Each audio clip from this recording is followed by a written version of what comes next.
Assalamualaikum warahmatullahi wabarakatuh.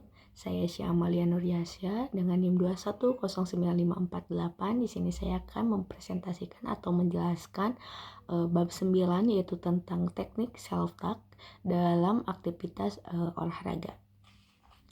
Baik, pada bab ini yaitu ada self talk sebagai suatu teknik atau strategi latihan keterampilan psikologi yang mempunyai peranan penting dalam olahraga, sebab dapat digunakan untuk membantu atlet mengontrol pikiran dan perasaannya baik pada saat latihan, sebelum pertandingan maupun selama pertandingan. Nah, self talk dapat membantu atlet untuk meningkatkan motivasi, kepercayaan diri, harga diri, dan konsep diri ke arah yang lebih positif. Meningkatkan konsentrasi, mengurangi kecemasan, dan pada akhirnya meningkatkan penampilannya. Nah, self talk ini dapat dibagi menjadi beberapa kategori. Itu antara lainnya, yang pertama ada self talk dalam bentuk pernyataan spesifik tentang tugas yang berhubungan dengan teknik. Nah, yang kedua itu ada self talk dorongan dan usaha. Dan yang ketiga itu ada self talk suasana, kata, hati. Dan yang keempat itu ada self talk negatif. Yang kelima itu ada self talk positif. Nah, agar self talk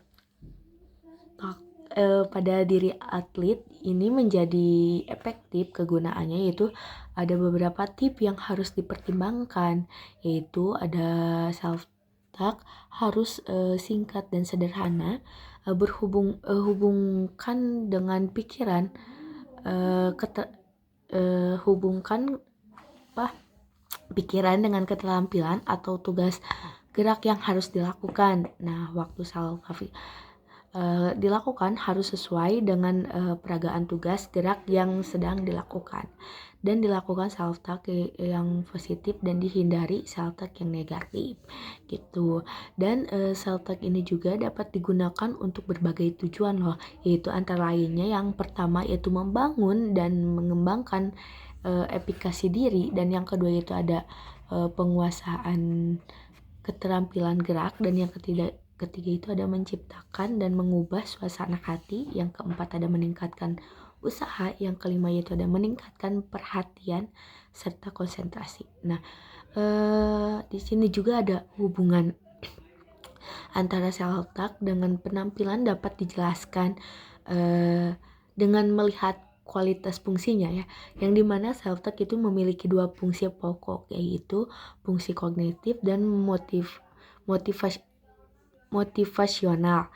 Nah, pada fungsi kognitif yaitu memfokuskan pada penguasaan aspek teknik dari penampilan atlet dan diarahkan pada penguasaan keterampilan gerak, yaitu kecermatan dan akurasi. Nah, sedangkan fungsi motivasional itu difokuskan pada kekuatan dan stamina kerja dengan cara meningkatkan energi, kesiagaan, dorongan, kepercayaan diri, perhatian, konsentrasi, dan usaha atlet.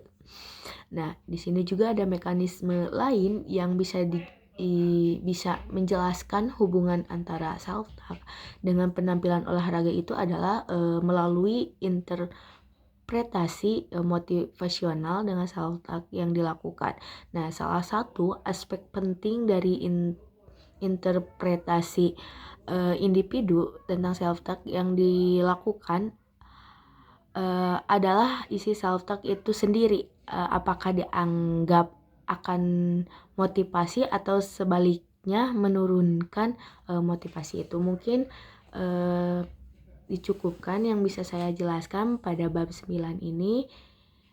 Sekian dan terima kasih. Wassalamualaikum warahmatullahi wabarakatuh.